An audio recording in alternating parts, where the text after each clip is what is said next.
E a Senacom, a Secretaria Nacional do Consumidor, Adriana, está fiscalizando a pirataria e práticas abusivas em plataformas de venda digitais. E sobre isso a gente conversa a partir de agora com o secretário nacional do Consumidor, Luciano Tim, que gentilmente nos atende.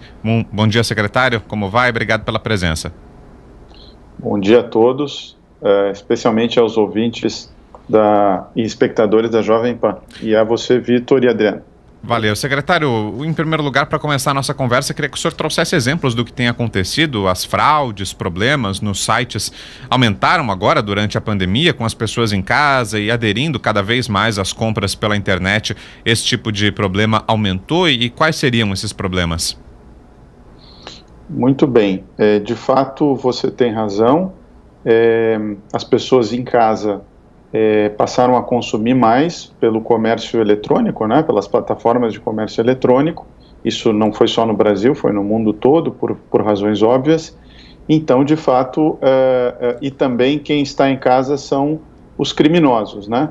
Os criminosos também estão em casa e pensando maneiras de enganar os consumidores.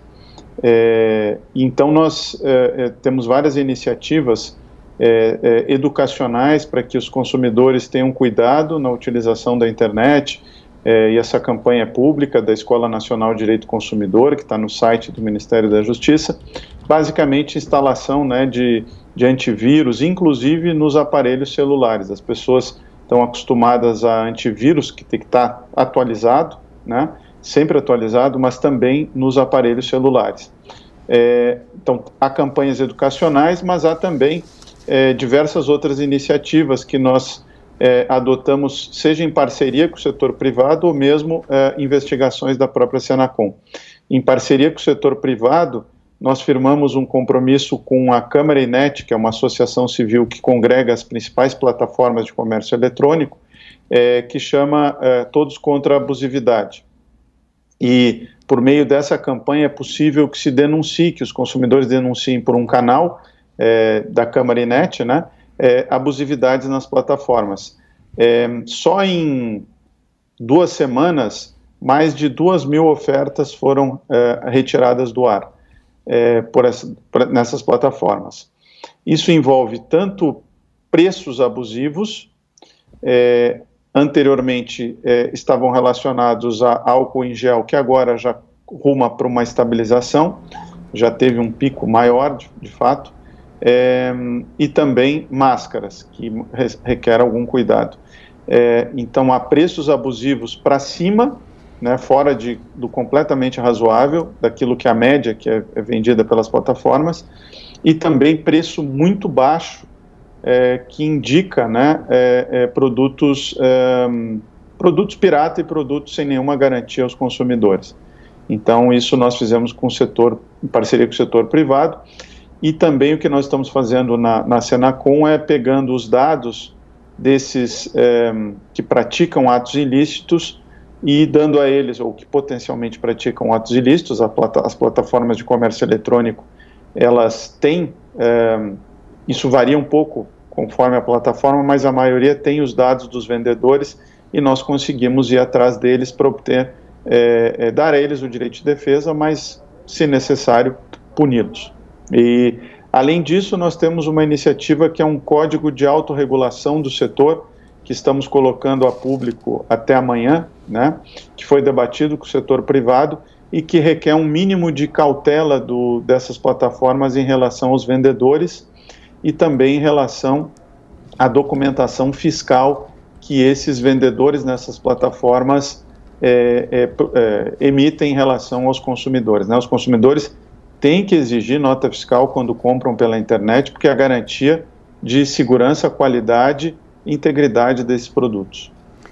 Então, em resumo, isso é o que nós estamos fazendo. A gente pode detalhar essas iniciativas aqui com vocês. Gostaríamos, por favor. Essas plataformas que o senhor citou, que fazem o intermédio, muitas vezes, da comercialização dos produtos, devem também ter cuidado com a responsabilidade que tem. Selecionar e cadastrar fornecedores, por exemplo, permite maior controle? É possível fazer isso? Exatamente. A gente está evoluindo desde o ano passado nisso. As plataformas se valem muito do Marco Civil da internet. Mas o Marco Civil da Internet, ele foi concebido ali nos anos de 2013, 2014, para garantir a liberdade de expressão e que governos não interferirão na liberdade de expressão. Então, não se examina o conteúdo de uma declaração na internet para não violar a liberdade de expressão. Mas o que a gente está falando aqui é outra coisa, né? Publicidade. E publicidade, ela sempre tem em vista um ato de compra e venda, não é liberdade de expressão, né? Publicidade é livre iniciativa, é outro direito fundamental. Então, nós, nesse sentido, desde o ano passado, já em notas técnicas, deixamos claro para as plataformas que entendíamos que o Marco Civil da Internet não deveria ser um escudo para não tomar um mínimo de medidas de cautela como essas que você mencionou, ou seja, um mínimo de cuidado em relação aos vendedores, ou seja, as plataformas têm que, sob pena de negligência, inclusive, não é apenas uma questão de Código de Defesa do Consumidor. O Código de Defesa do Consumidor obriga, sim, que as plataformas tomem os cuidados e respondam pelos atos que elas praticam nos termos do Código de Defesa do Consumidor, mas pela própria lei civil, né? Não tomar um mínimo de cautela em relação aos vendedores, isso significa o quê? Que se for um vendedor habitual, um comerciante, que ele tenha um CNPJ, né? E também que ele emita nota fiscal, porque é isso que vai permitir que as autoridades públicas, caso haja alguma irregularidade, promovam a persecução administrativa ou penal desse vendedor. Lembrando que a plataforma, ela se coloca como um entreposto entre vendedor e consumidor, né? Mas, de fato, ela tem algumas obrigações em relação a esses vendedores que ela habilita, porque, de fato, os consumidores estão comprando daqueles vendedores pela certificação, pela confiança que essa plataforma dá. Basta fazer um teste. Se tirar aquele vendedor daquela plataforma e colocá-lo sozinho no seu website, no seu sítio de internet, os consumidores comprariam dele? Ou os consumidores estão comprando daquele vendedor em razão da credibilidade que aquela plataforma oferece e recebe por isso? Então, exatamente, estamos nesse caminho de exigir das plataformas, bom, num primeiro momento, nesse código de autorregulação, recomendar, para dar uma ideia para as pessoas o que é uma autorregulação. É a mesma coisa que o CONAR, Conselho de Autorregulamentação Publicitária, né? No Brasil, a publicidade ela é autorregulada por meio do CONAR. Então, nós recomendamos que, dado esse aspecto de a internet é muito fluida, dinâmica, né, que haja essa autorregulação, e nós propusemos um código de autorregulação pelo Conselho Nacional de Combate à Pirataria com um mínimo desses cuidados, né? Emissão de nota fiscal, controle de quem são os vendedores.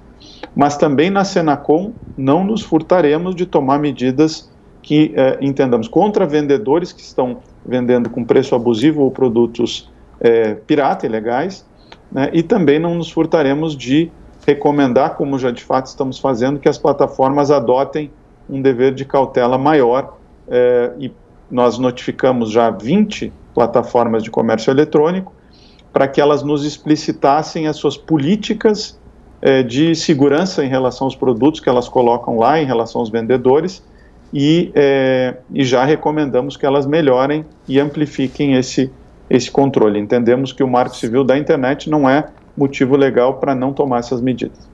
Secretário, e deixa eu abordar com o senhor uma outra questão. A gente tem falado muito aqui que várias empresas talvez não sobrevivam a essa paralisação da economia, a essa crise que foi provocada pelo coronavírus, e aí surge o caso das empresas prestadoras de serviços. Muitas vezes os consumidores, os clientes já pagaram por algum serviço e agora esse serviço não vai ser prestado por causa da pandemia. Vou citar 2 exemplos. As operadoras de viagens, por exemplo, muita gente havia comprado viagens que agora não vão acontecer mais, e até organizadores de eventos, buffets, por exemplo, quem havia pago por um casamento, por uma festa de formatura, por exemplo, e agora esse evento foi desmarcado, fica com esse problema, né, sem saber o que fazer. Qual é a recomendação nesse caso? O consumidor tem direito a pedir o dinheiro de volta, e queria saber do senhor se há registros disso, aumentaram as reclamações relacionadas a isso, cancelamentos e aí problemas com a devolução, reembolso?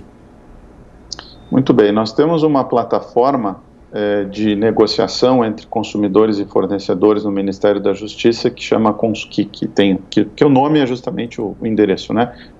consumidor.gov.br. E por meio dessa plataforma, os consumidores e fornecedores negociam.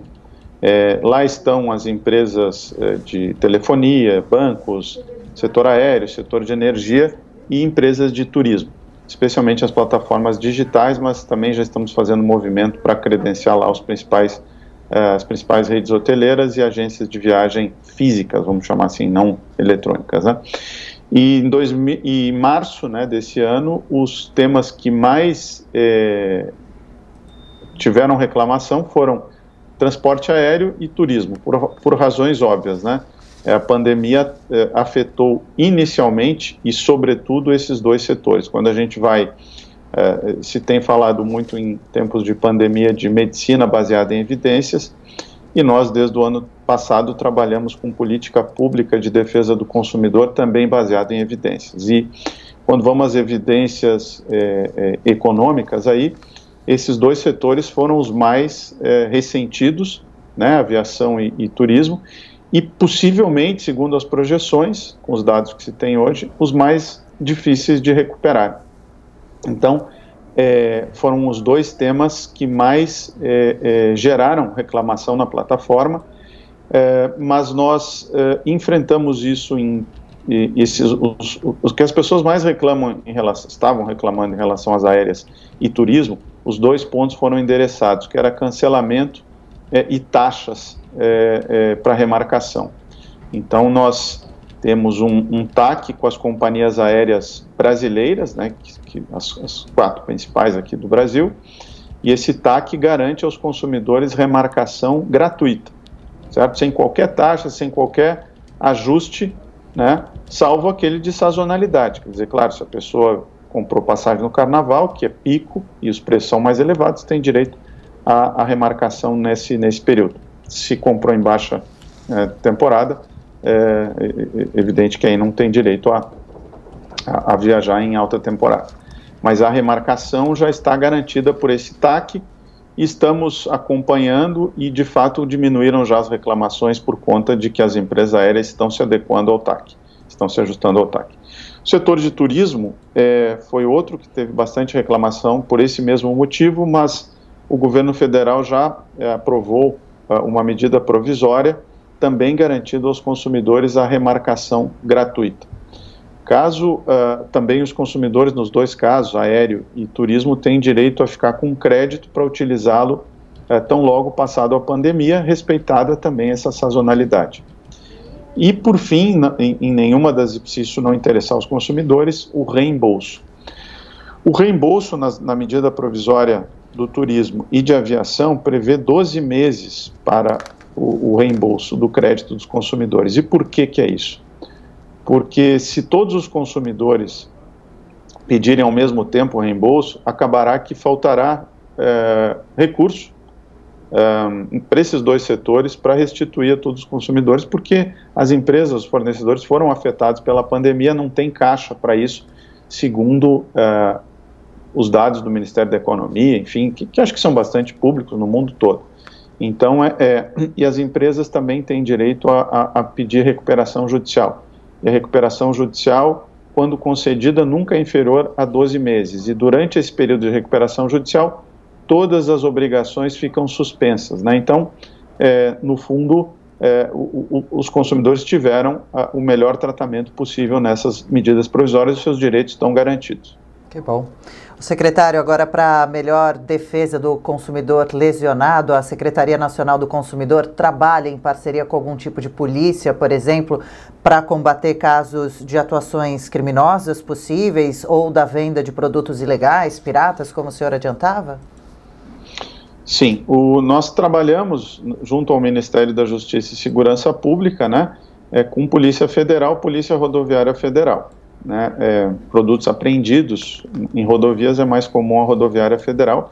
Em investigações de internet, nós temos uma Secretaria de Operações Integradas, a CEOP, que articula Polícia Federal e polícias estaduais. Já houve operações importantes ano passado, inclusive de combate à pirataria, como Operação 404, que foi coordenada pela CEOP, que articula as polícias, né? Federal, civil e municipal, diga-se de passagem.